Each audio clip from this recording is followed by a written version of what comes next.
The man was driving his wife and daughter to seek shelter under the apocalypse, but unexpectedly, he was blocked by a walker in the middle of the road, and he subconsciously tried to avoid it, but he accidentally got into a car accident. His wife was pierced through the abdomen by a sharp branch, and he fell into a coma from the violent impact. When the man awoke, he saw his wife writing this sentence: "Save our daughter."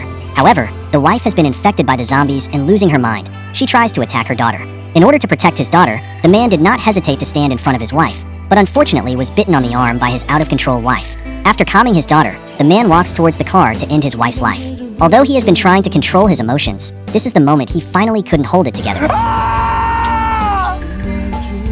He lifted his shirt and saw the bite marks of his wife. He knew he was hopeless. He looked to his daughter, who would take care of her after his death.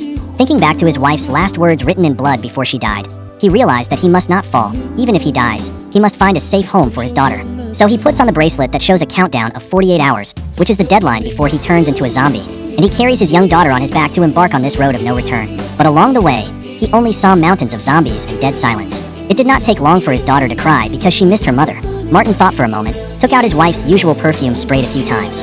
The air was instantly filled with his mother's scent, and his daughter gradually quieted down as she smelled it, so he resumed his journey. Eventually he arrived at the town, following the map's directions, and he found a surviving middle-aged woman in the corner of a long-deserted hospital. She noticed signs of infection on her at a glance, yet she didn't just poke at it. Instead, she helped him bandage his wounds. In truth, both knew in their hearts that it was futile. The woman said that there were no other living people in this town besides her. At night, Martin hugged his daughter and talked to himself, thinking that this woman was not only a doctor, but also had a good heart and might be able to take care of his daughter.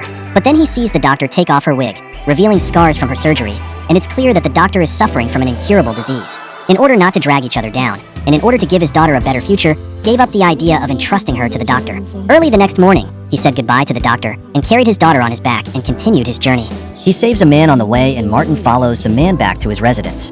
There he discovered that the man also had a gentle and beautiful wife. The first thing Anthony does when he gets home is to give Karen the necklace he has just found. But unbeknownst to him, all of this is just scratching the surface, and just as Anthony turns to leave, Karen throws the necklace aside in disgust and looks at Martin in disbelief. Martin was about to take a short break when Anthony offered to go out for a walk, and Martin had no choice but to leave his daughter in Karen's hands. Anthony then proposes to go hunting together, and the target is a group of zombies. As if attracted by something, the zombies gather around a steel cage. It didn't take long for them to shoot all the walkers. But when Martin approached the cage, he realized that Anthony actually used an indigenous girl as a bait, just for the purpose of scavenging valuable things on the zombies. Martin is helpless. He is now unable to protect himself, much less able to rescue the girl. After coaxing his daughter at night, Martin's arms suddenly began to twitch uncontrollably. He realized that he couldn't control his body anymore and that it was time to leave. He looked back at his daughter and realized that she was also looking at him silently, as if she could feel her father's despair. After a moment's hesitation, Martin picked up the syringe and walked out of the room, wanting to end his life. His body, however, instinctively resists this act, and it is at this point that Karen comes and reveals to Martin the true nature of Anthony. What's your count? It's around 20. And take us somewhere else. Look, what he's done is not perfect, but here at least it's secure. Your That husband... man is not my husband. That man left my husband to die at the gas plant with everyone else. Locked them in to save his own skin. I could protect this little girl more than he ever will, but not here. Hearing this, coupled with what Anthony did during the day, it further convinced Martin of Anthony's character. But unexpectedly, just after the words, Anthony, who suddenly appeared, gave Martin a blow to the head. Martin woke up from his coma and realized that he was actually locked up with Simon. But before long, he will become a zombie. He can't think too much. He must find a way to get out as soon as possible. Just then, a group of walkers were approaching their side.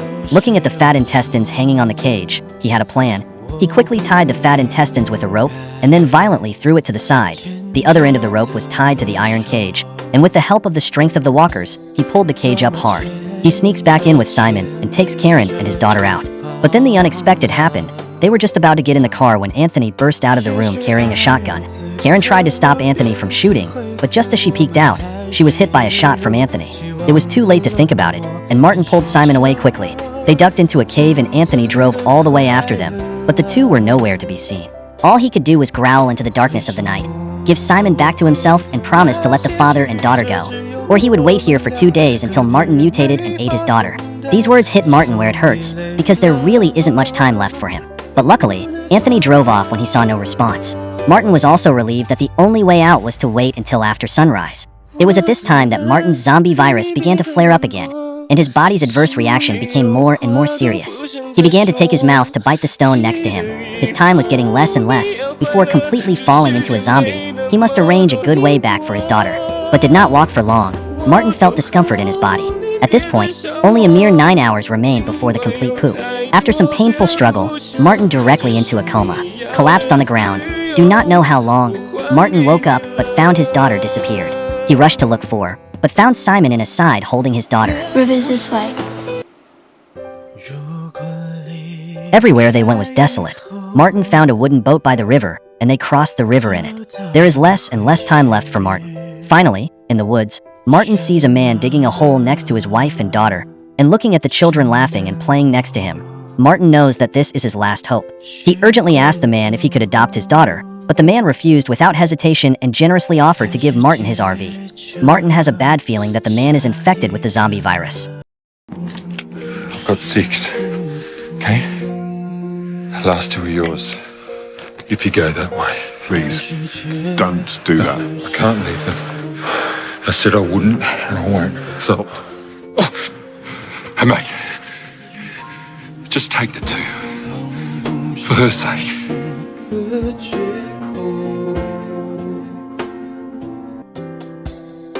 Before his wife and daughter knew it, the pit would be the family's last. Martin hugged his daughter in despair and left, leaving him with only 1 hour left. At this point, he wanted to end himself before he completely mutated, but a voice pulled him back from his despair.